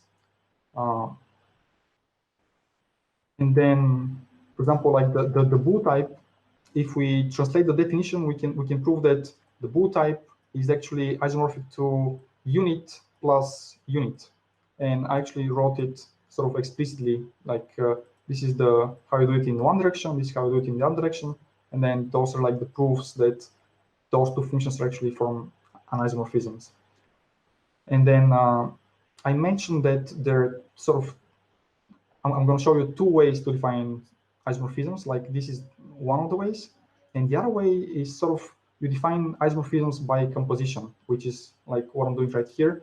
So let me just print what this is. So you can see that this is some kind of this is some composition of, I don't know, like 6 isomorphisms. So I have like 6 isomorphisms and I compose them together, and this actually forms my isomorphism that bool has this generating function. But like usually when you show somebody, like if it's some small composition, like you have 2 isomorphisms and you compose them, it's sort of obvious why it works. Like one is from alpha to beta, the other one is from beta to gamma, and then if you compose them, you get something from alpha to gamma. It's kind of easy. If you have like 20 of them, it's kind of harder. So one way to actually see what's going on is build this expression sort of step by step. And the way you can do this is by doing tactics. So by doing tactics, what I can do is I want to define an isomorphisms, like an isomorphism of this form, and it says, well, go ahead. And I have to give a value, an expression that has this type, right? So what I'm going to do instead is I'm going to say, well, I'm going to give you just part of the expression. So underscore means a whole. So I'm going to say, well, I'm going to multiply on the right by def iso, which is this guy right here, and I'm going to leave a hole, and I'm going to fill this hole later. So I have that, bool on the left side, and I know that bool is actually isomorphic to 1 plus 1. So I'm going to actually apply this guy and get 1 plus 1 on this side.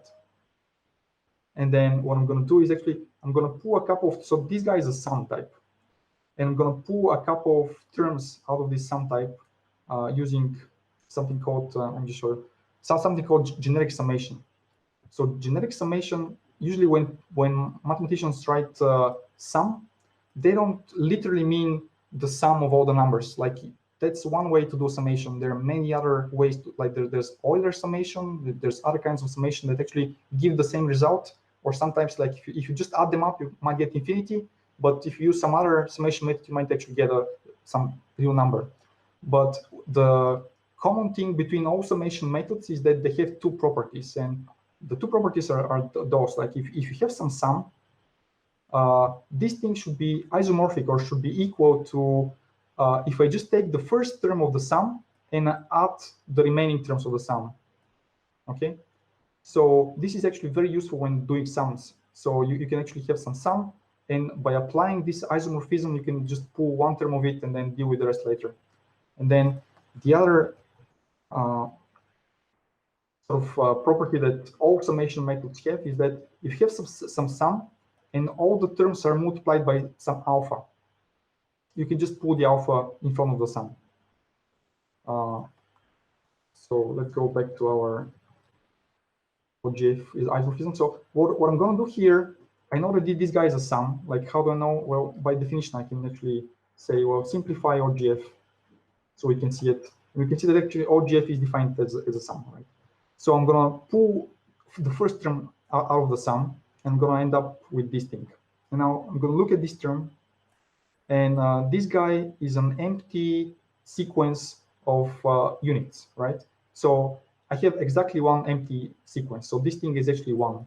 So this thing is actually the isomorphic to the unit type. And then this guy, the way I defined, let me just show you what C is. If I did this. So let's take 50 out of C2. So C2, actually the first one is equal to 2, and then all the rest are zeros. So I know that this guy is unit, so I'm gonna do this, and I'm just gonna drop it because like multiplying by unit, you can just is equal to the thing that you're multiplying. So I'm just gonna drop this guy. Sorry, we were here. So I'm just gonna drop this guy, and then I know that this guy is equal to fin2 because this thing is equal to 2.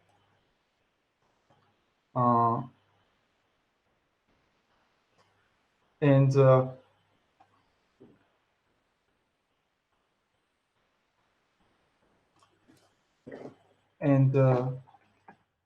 fin2, I know that I've done it before. I know that fin2 is actually isomorphic to 1 plus 1. So what I'm going to do is I'm going to say, well, I'm just going to prove that this guy is equal to 0. And then I know that this thing, like this function is 0 for all values of n other than 0. So this thing is 0. And I get, and let me just go back. So actually, what I'm going to do is I'm going to prove that this thing is 0, and then if I have a sum of 0 is actually 0, and then to prove that this guy is 0, I just have to prove that this guy is 0, and I know that just because this function is equal to 0 for values other than 0, and then I end up with this, and I know that 0 multiplied by anything is equal to 0 by this isomorphism, and I'm done. So let's look at something else. Like let's look at the square type. So the square type is pretty much just a tuple. So I have a tuple of some type, let's say alpha. So just alpha times alpha. So what is the generating function of alpha of square? Well, it turns out that the generating function of square is delta 2, which is all zeros except on the second position when it's 1. And this is because I can prove that this guy is isomorphic to a sequence with 2 elements. Let's see how. So the way I'm going to do this is first I know that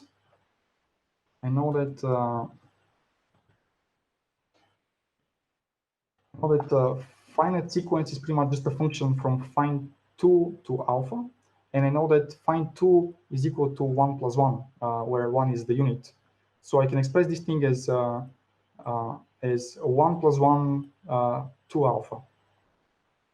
And then I know that if I have like alpha plus beta to gamma is actually isomorphic to 2 functions multiplied alpha to gamma times beta to gamma. So I'm gonna make the right hand side be 1 to alpha times 1 to alpha. And then I know that 1 to alpha is actually isomorphic to alpha. So this guy is alpha, and then this guy is alpha, and actually on the left-hand side we have alpha times alpha. So we're done. We have our isomorphism. So that means that square of alpha is isomorphic to the sequence of 2 alphas. And then I know that finite sequences, the generating function is just if it's finite sequence of k elements, it's delta k. And I know that mine square alpha is isomorphic to a sequence of 2 elements, so it's delta 2 by just composing those 2 isomorphisms. And then the option type, sort of by definition, let's look at the option type. By definition, the option type has 2 constructors, like the none, which returns an empty option, and some, which takes some value, returns an option. And I can prove that this thing is actually equal to 1, or the unit plus alpha. And it's sort of almost obvious, like it's, and then the generating function is going to be this one. So this is actually if then else. So you say if n less than 2 should be 1, otherwise should be 0. We can see what actually this produces. Let's say take 50 out of CF. That we just have two ones and then all zeros. And then I'm going to prove 2 lemmas. The first one lemma is that CF of n plus 2 should be equal to 0. And then this is my isomorphism that you have to construct to define the generating function. So you can see that if I multiply on the left-hand side, I actually change the left-hand side of the isomorphism that I need to define. So if I apply the def issue, which says that option type is equal to 1 plus alpha, I change the left-hand side.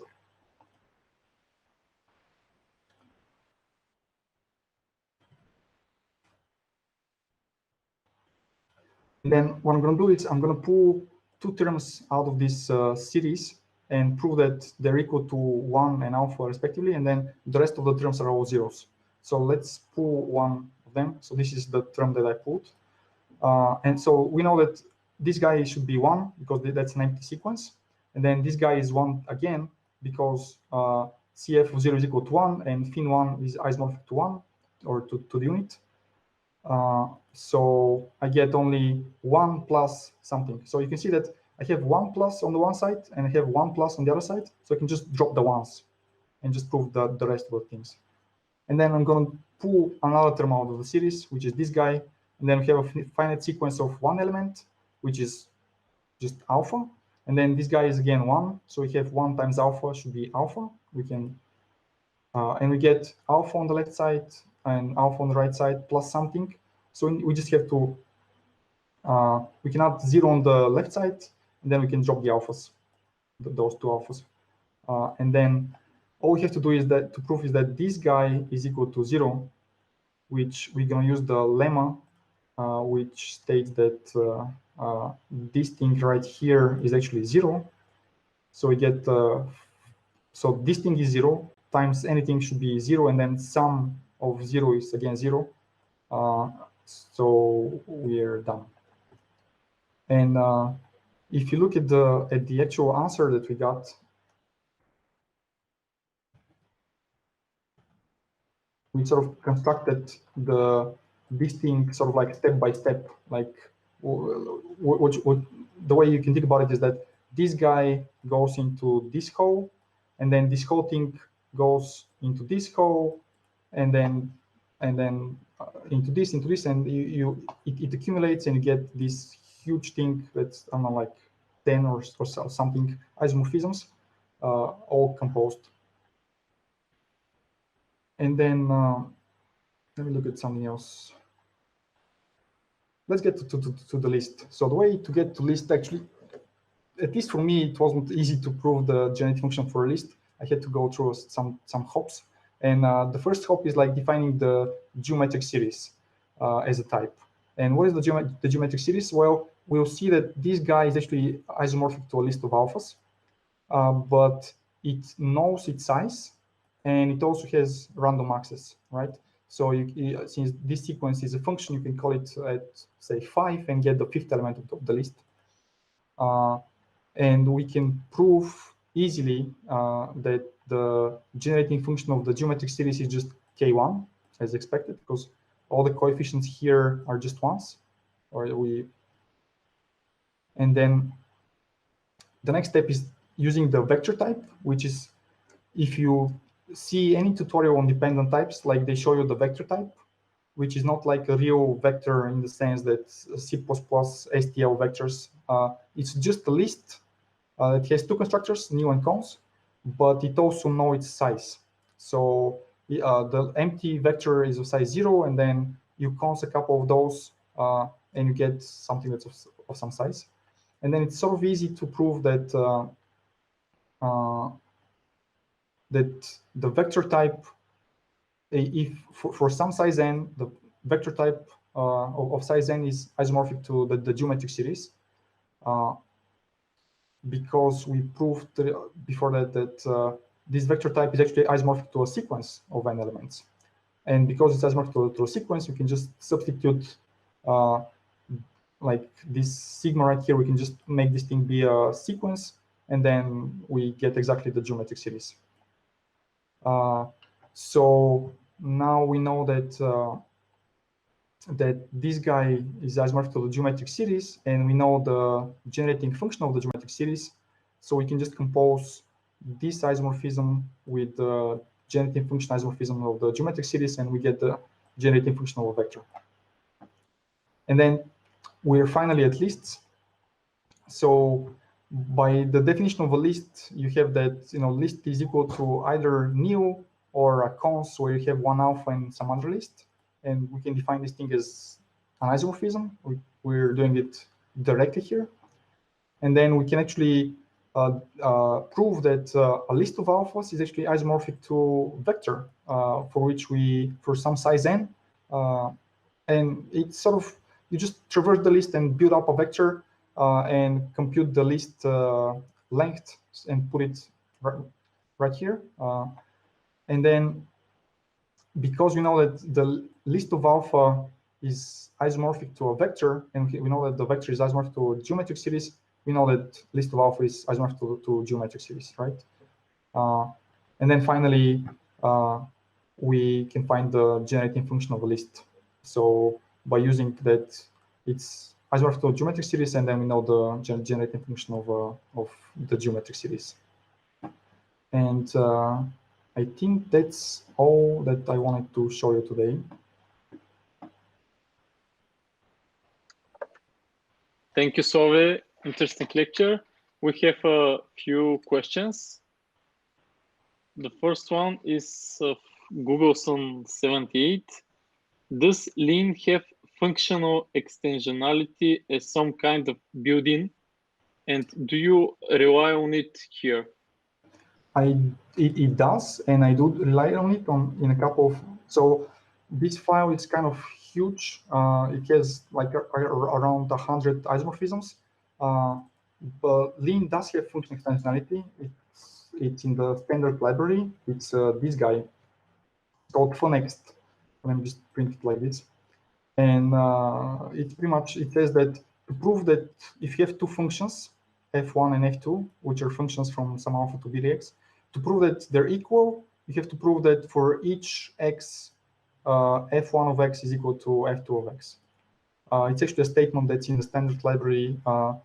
If you, actually, I should have mentioned, if you use, like, I feel that I'm sort of using the wrong language for what I'm doing at the moment. Like if you go and use actually cubical Agda that has cubical paths, you can prove the direct way can be way easier. Like instead of sort of saying defining 4 functions, I just have to define a single function. Let me just give you an example.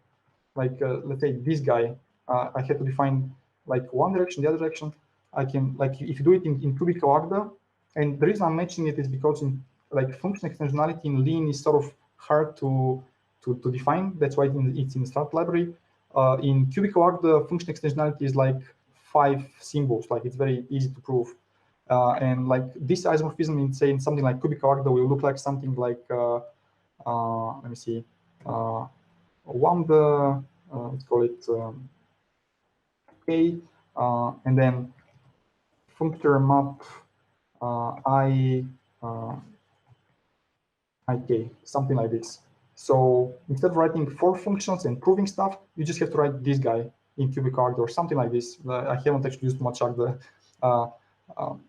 So that's actually probably a better tool for this kind of proofs using cubical paths, since cubical paths sort of extend the normal equality to on types to sort of overlap with what isomorphisms do. So in Lean, you have type alpha is equal to type beta if they're actually the same type, but most of the isomorphisms that we're proving, they're not the same type. Like option alpha is different than 1 plus alpha, but sort of with cubical type theories, you can prove that 2 types that are not the same are actually equal in the sense that they're isomorphic or there's a path that connects it. Okay, next question. What are the brackets in function types? Something like type classes? Yes. Oh, yeah. I forgot. So you have your function in this case map, and it takes a couple of arguments. And if you have your argument in parentheses like this, that means that that's a normal argument. You have to pass it. If you have it in curly braces like this, it means that just infer this guy. You have enough information of the arguments that I'm giving you so that you can infer this guy. And then if you do brackets, means that this is a type class that can also be inferred. So in Haskell, this will look something like functor f, and then I have some, so AB follows ISO f of A, f of B. So this is roughly the translation in Haskell. Okay. Next question is from me. Is Lean production ready? So my personal opinion, let me just go back to the demo and show you. So let's say I'm generating natural numbers of size 10, and I'm getting just 10. If I say I want natural numbers of size maximum 10, I get all the values from 0 to 10. But say I want to generate something and it crashed. So I don't think it's production ready yet. I'm using an older version of Lean. I'm using Lean version 3. There's currently version 4, which has been released. That I know that it has a lot of improvements and a lot of optimizations went into it. So I would not say that Lean is sort of production ready in the sense that Haskell is. But I think what you can actually do, and that's sort of like the plan in the future, is that you write your code in Lean, you do all the algorithms, all the data structures, all the proofs that this thing is correct. And then the final step is, instead of using Lean in production, you generate C++ code or some other language. And then this is what actually goes into production. So you don't actually run the Lean runtime or whatnot. You actually extract code out of your proofs, and that's what you use in production. That's the plan. I'm not sure how far Lean 4 is with this. They've been planning and talking about C++ code generation for a while, and I haven't been following along. But I think that it will materialize at some point.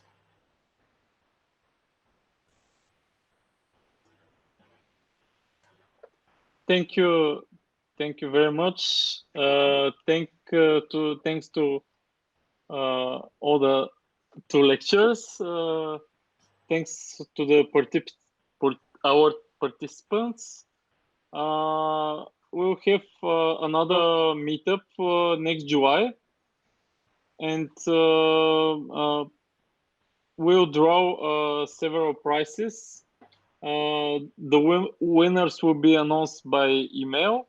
So please fill the feedback form that we'll send you, so you could help us make this meetup even better. Thanks, and have a nice evening. Bye-bye.